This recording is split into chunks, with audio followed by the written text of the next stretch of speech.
What does the history of assassinations tell us about what just happened? America's first assassination attempt was against President Andrew Jackson. The would-be assassin missed 2 shots before President Jackson beat him with a cane. According to the official narrative, it was a crazy man from England. But it's hard to ignore that Andrew Jackson was at war with the banks. Abe Lincoln was shot right after the Civil War ended. And while we'll never know if John Wilkes Booth was working alone, there's no doubt that incompetence played a major role in the assassination, as Lincoln's security guard was at a bar getting drunk when the assassination took place. James Garfield was shot at a train station 16 years later. His assassin not only had a long history of mental illness, but he had followed Garfield around for weeks, and he was within a few feet of Garfield multiple other times. In fact, Garfield's security was so incompetent that they forgot to take the assassin's gun after the president had been shot. They only realized he still had it when they were back at the police station. The assassin was a complete loser who originally supported Garfield, but turned on Garfield when the president refused to give him an ambassadorship. So then he decided Garfield was evil and he had to save the country by taking Garfield out. 20 years later, another drifting loser would shoot President William McKinley. He joined a group of socialists but quickly became disillusioned.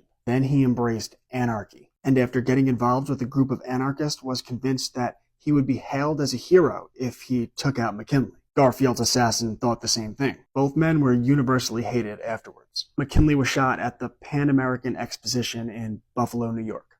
JFK was shot in the 1960s. They say it was a lone gunman, but the most interesting part of that is the aftermath, because anyone who knows about the Warren Commission knows it was a cover-up. They said it was a magic bullet. Imagine how dumbed down you have to be to believe it was magic. And they had no interest in looking into the connections of Jack Rubenstein. JFK's brother RFK was taken out a few years later. He was about to be the Democratic nominee for president. It was another alleged lone assassin. And this one's really interesting because according to the official narrative, he was a Palestinian man who didn't like that RFK supported Israel. And if you know anything about how PSYOPs work, I'll leave it at that. RFK Jr. believes the deep state was involved. But the assassination attempt this reminds me most of is Teddy Roosevelt. Was shot in the chest while giving a speech, but he got really lucky and the bullet hit his metal eyeglass container and a stack of papers he had in his pocket. The bullet lodged in his chest but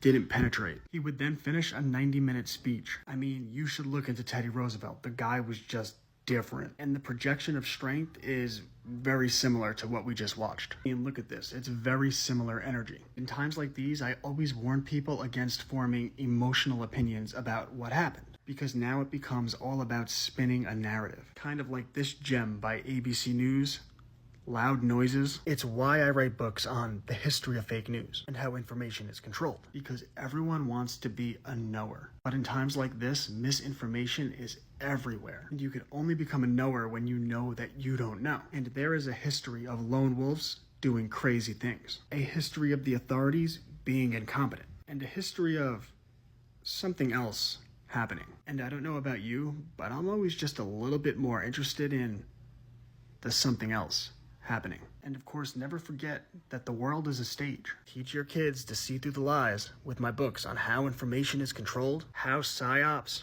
really work, the history of fake news, it's fundamental to being an American, how the banking system was conquered, how money corrupts systems, and so much more. ClassicalLearner.com